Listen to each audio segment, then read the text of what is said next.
This podcast contains strong language and discussions about relationships, sex, and love. It may not be suitable for younger listeners. This is the Sex and Singapore City podcast, and I am Nixalina. Hi, it's Nixalina. Welcome back to another episode of my podcast. How are y'all doing? I hope you had a great weekend. I hope whatever you got planned this week is going to be super fun and exciting. This episode is called Relationship Rulebooks, Checklists, and Partner Stereotypes.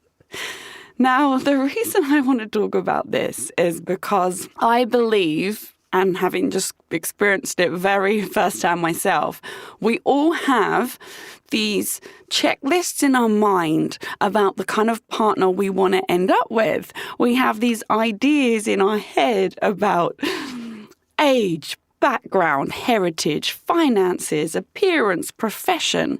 We have almost like our own relationship rule book on who we want to end up with, who will be right for us. And we kind of stereotype the kind of partner that we want.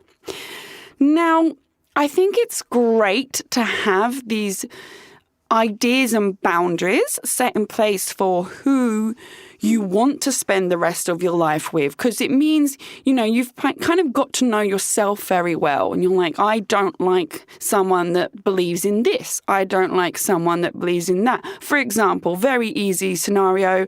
I am a massive animal lover. If someone doesn't like animals, never going to want to be with him.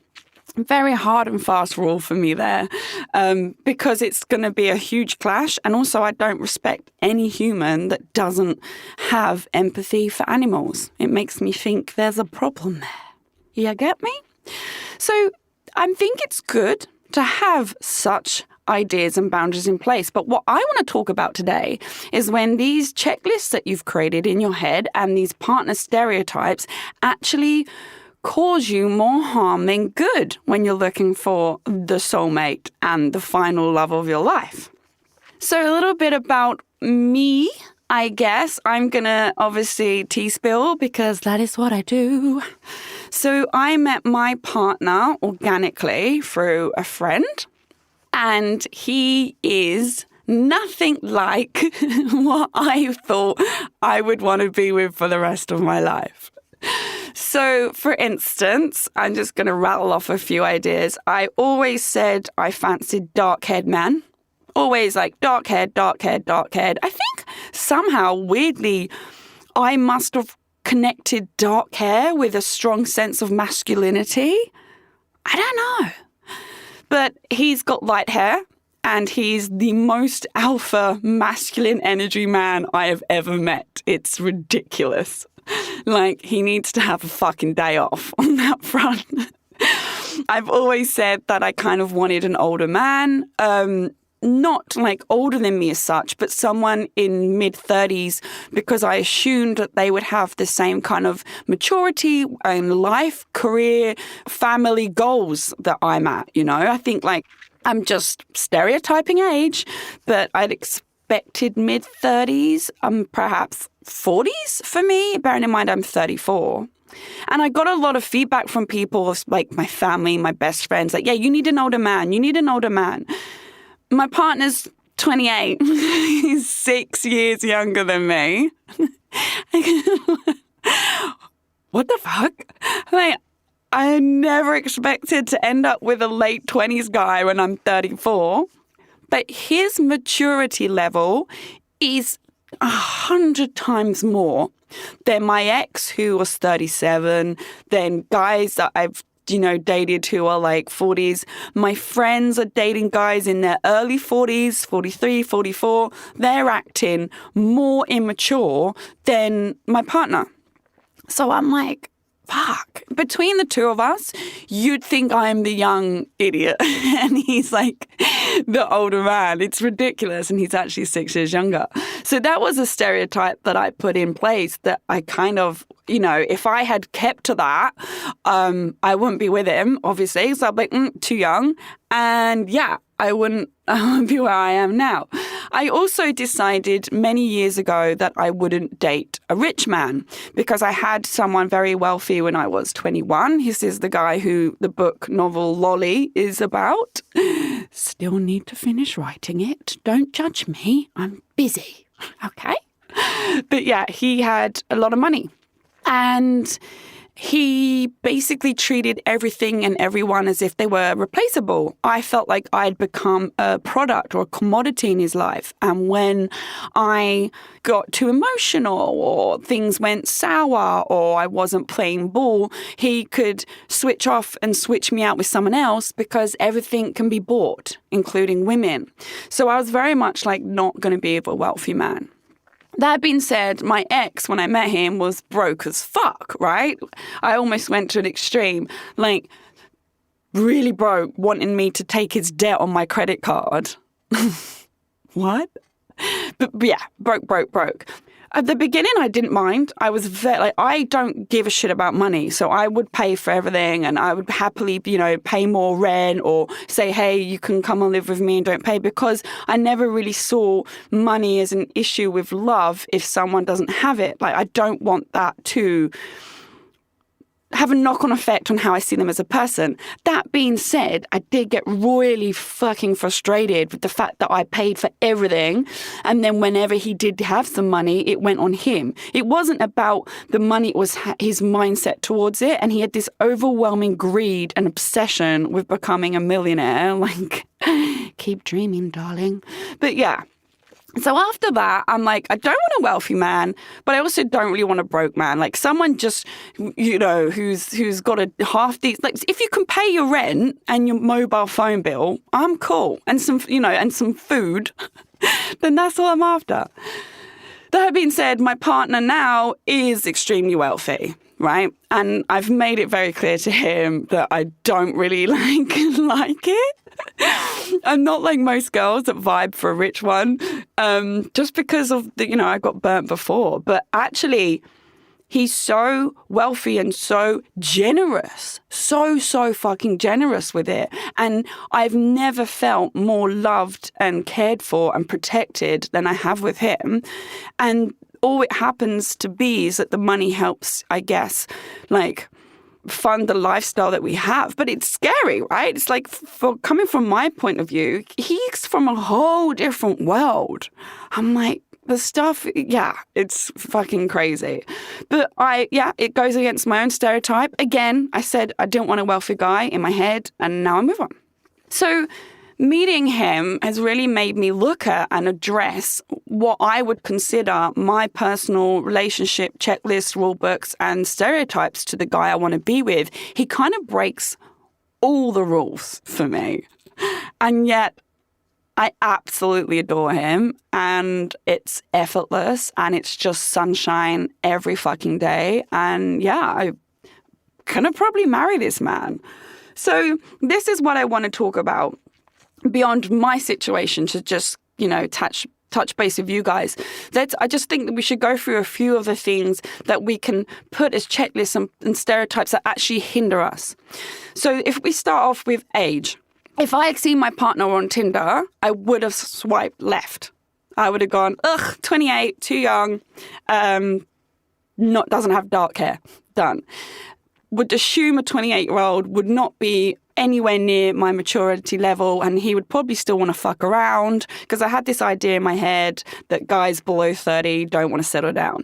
Actually, he is way more into marriage and babies than I am. Like, he's like, I'm all in.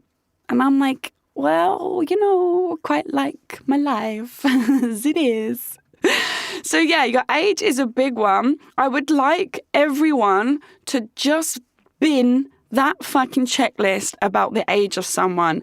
Your age does not correspond to your level of maturity or where your head's at with regards to a future, to committing to a relationship, to wanting marriage, to wanting children. Do not put an age label on the person you're going to be with. I really, really want that to just be shoved aside.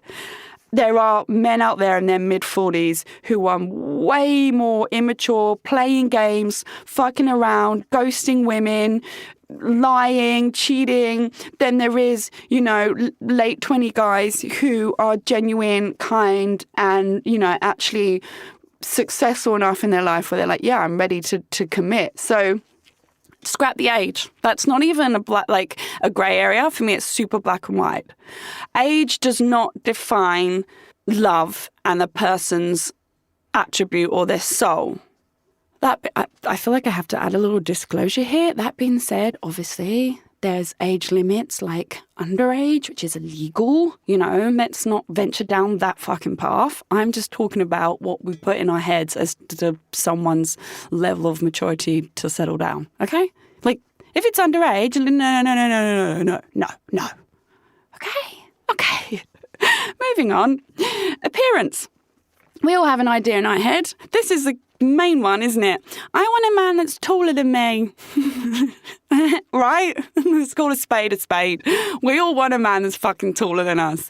I want to wear my heels and I want a man that's big, really big and strong, makes me feel small and protected. I mean, yes, my partner is 6'3", so that one, I kind of ticked the list, but that wasn't like... If he was 6 foot or 5'12", would not have made much difference. He's just fucking huge. But that's like by and by. Do I ever see myself with a shorter guy? No. And that's still a stereotype, I guess, that I'd have to get over. But it's something that we almost immediately, like, especially on dating apps, it'll be if a guy says, oh, I'm 5'8" or 5'9", we're like, nah. And actually, why not? Can you imagine if your potential soulmate bummed you off because you were too tall and he wanted women that were 5'2" and you were 5'5" or 6? That sucks. But I get it. Like, it's part of the appearance. And also, like... It's so superficial, but you do think, like, I don't like, guys with light hair, or I don't like guys who are bald, or I don't like guys with long hair, or I don't like guys with facial hair, or I don't like women with fake tits. I don't like women who aren't blonde. I don't like fake, brightly coloured haired women. I mean, we could go on, right? I'm definitely not going to go on. But appearance becomes such a stereotype in our heads, and like we create our own rule book for the kind of person we think we should be with. And often it's very much like it is a superficial thing, like what's going to make me look good and what do I find attractive. Granted, there is a large amount of needing to find that person attractive, okay? And that connection and that, physical connection. But with my current partner, he, like I said, he's got light hair, and his background's different, which is what I'll come on to in a minute. But I am so fucking attracted to him. It's ridiculous. Like, so attracted. Our T-spill, I actually slept with him the first night I ever met him. And I woke up the next day like, I do not do that. I do not do that. Ever. Granted, he turned up when I was probably like 3 or 4 bottles of champagne into a party. But I woke up the next day like, fuck. And I kind of was like ready to can this as a drunken mistake, like a drunken one-night stand, broke my spell of having no sex. Okay, whatever, fuck it. And then I went on a date with him and I was like, damn, now I understand why I slept with him, because fuck, here for it. But yeah, before then I was like, not bothered. Just probably, got too drunk and got laid. But yeah, I think we should open yourself up to, yes, you have to fancy that person. Yes, you have to find them physically attractive, but don't make your appearance checklist something so rigid that it potentially cuts out someone that actually could be amazing for you. Because I swear, I'm going to keep repeating this. If I saw him on Tinder, I would have swiped left. I promise you. And that's not because he's an ugly guy. He's absolutely not an ugly guy at all. And it's not like I found out he's got money and was like, staying or anything. He always says how much he loves that I never knew about the money when we first started hanging out, and that I didn't even care if he, like, you know, whatever job he did or whether he was like broke or not. I was just there for him as a person. And I think that's one of the reasons why he loves me so much. But yeah, I would have swiped left only because of my prerequisitions of what I should be with as a person. And if you're 28, no fucking chance, you know, you're going to play around or cheat on me or play me off with other women, and you're not going to want to settle down or commit. Yeah, I just always saw myself with a dark-haired guy, and opposites happened. Apparently, here for it.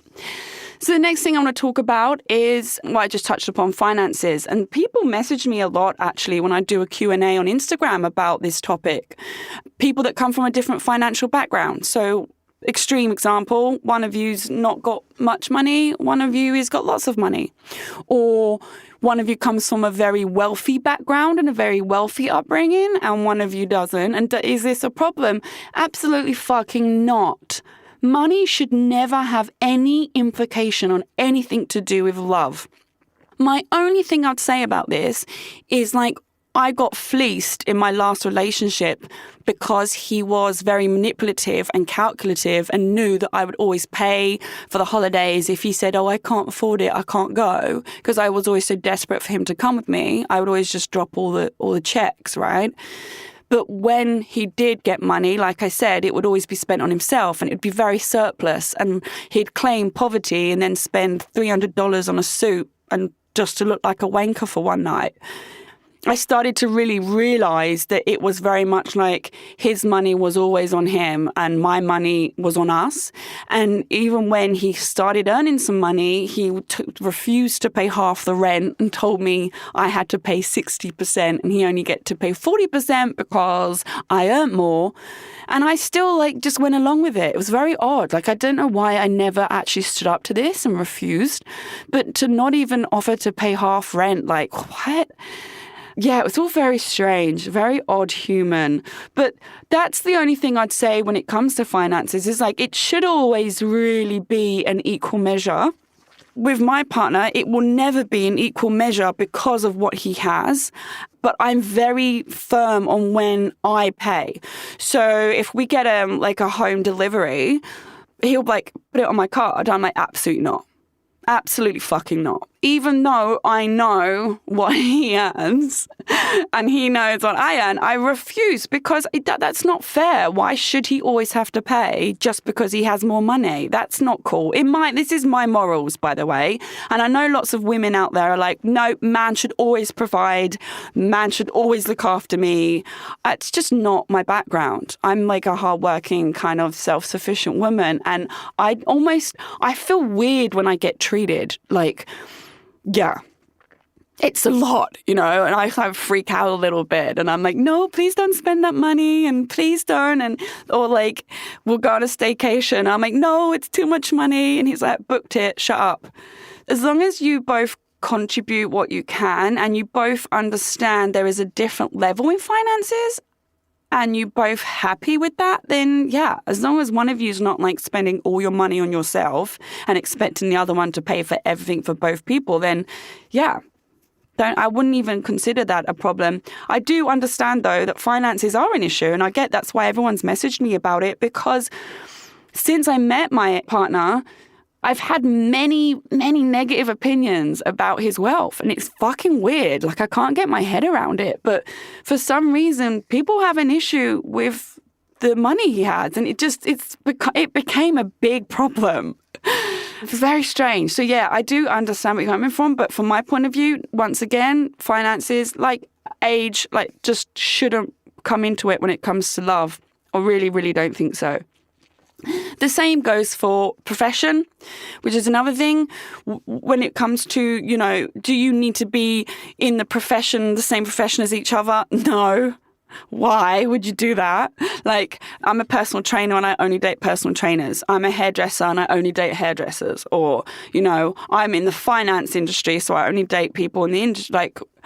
Yeah, no need. Well, fuck that. honestly, I'm very much heroing opposites attract anyway. So if you're like working in the corporate world, but your missus is a dog walker, great. Do not worry about profession. We have these stereotypes in our head as well about the partner we want. Like, I want my partner to wear a suit every day and work in the city. Or I want my partner to be a surfer type and hang out at East Coast and, be very chill. I want my partner to be fit, very athletic, work at a gym. I want my partner to be very intelligent. Like, I want my partner to be in a job that's only Monday to Friday. Just stuff like this that you don't realize is actually going on, sometimes subconsciously, about stereotyping your future partner. And you're probably just doing yourself a disservice, honestly. You really are. I'm happy to share that my partner is a broker. Never, ever thought I'd end up with a broker. Like, I was like, ugh, too stiff, too corporate. But this is all wrong, by the way. I'm not proud of it. But these are the stuff that's going on in my head. And lo and behold, he's the most chilled, kind man ever. But I was like, broker, obsessed with money, selfish, like shouty, aggressive. No, actually not. And there are a couple of brokers that I know as well, and they're like sweethearts. So massive, big fuck up from me making such stereotypes. And the final one I want to touch on is background/heritage. This is also coming up a lot in my Q&As about your partner's background and heritage. I am going to do a whole other podcast on this, and I'm going to, if I can, bring someone in and interview someone who is in, I guess, an interracial relationship with people from very different backgrounds. That will include culture, religion. I think that's beyond race. I don't think skin color is even a fucking thing. But if you're going down the culture religious route, then yes, that's definitely a discussion. As for me, this is going to sound awful, right? But I never saw myself with an Australian. I used to be like, oh, no, like there's certain accents I like. I love the Irish accent. Do you see I went Irish then a little bit? You like that? I love the Irish accent. I like Italian. Oh, God, Italian accent. Stop. The French I quite like as well. It's very sexy. So I had all these like accents in my head. I never put an Australian accent up there with one that I like. Yeah, fuck, his accent. Just, I love it. I love listening to him speak. It's very like smoky and deep and sensual. Like nothing like what I had in my head as what an Australian man sounds like. So I never saw myself with someone from Australia or like his background at all. And yet, fucking love it. I'm here for it. And I feel like, once again, that would be a stereotype. Like, once again, if I saw him on a dating app and it said Australian, I'd be like, no. Very weird to actually even say this out loud because I realize how badly I had such negative checklists against myself and who I'd end up with. And I feel like when you do all of this, all of the above, when you blacklist certain types, when you stereotype exactly what you want down to these levels of accents and age and profession and career, and then you're actually hindering yourself and the potential to meet someone fucking amazing. Absolutely amazing. And I can say that with my whole heart because I've gone through it in the last couple of months and I still pinch myself like that I even have him. I'm just wake up every day like it feels like it's not reality. It's so incredible. And especially when we're meeting people on dating apps. Like I said, I met him organically and I understand that that's just luck of the draw. Honestly, it is. And I never had planned for him or anything. But when we use dating apps, like I was on them for the last 6 months, we do probably hinder ourselves in the potential of meeting someone incredible because we have our own relationship rulebook, checklists, and partner stereotypes. So I'm here to say, bin all of those, burn that bloody rule book, rip up that checklist and scrap the partner stereotypes and open yourself up to the possibility that the person that you will be with and the person that complements you in every possible way is nothing like what you thought you would end up in. you know? There's that saying goes like, we all know what we want, but we never really know what we need. And you're all out there, and the way I was as well, looking at what I wanted, but never took the time to realize actually what I need. And only when you find it do you realize, yeah, fuck, this is actually what I needed. So yes, that is the end of this episode. I hope it has helped and given you all hope if you're on a search for your partner, and I hope you do take my advice. And as always, any further questions or comments, please DM me at Nixalina, Nixalina.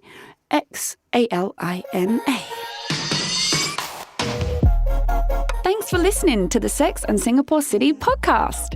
This episode was produced and hosted by me, Nixalina, and recorded at the Splicecast studio in Singapore.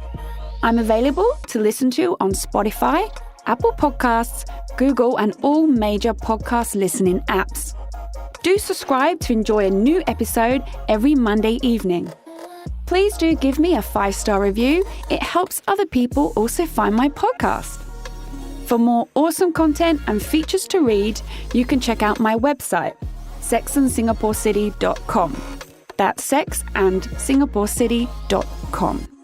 I'm also on social media. Simply search at Nixalina, Nixalina, to find me. Don't be shy. Come say hi.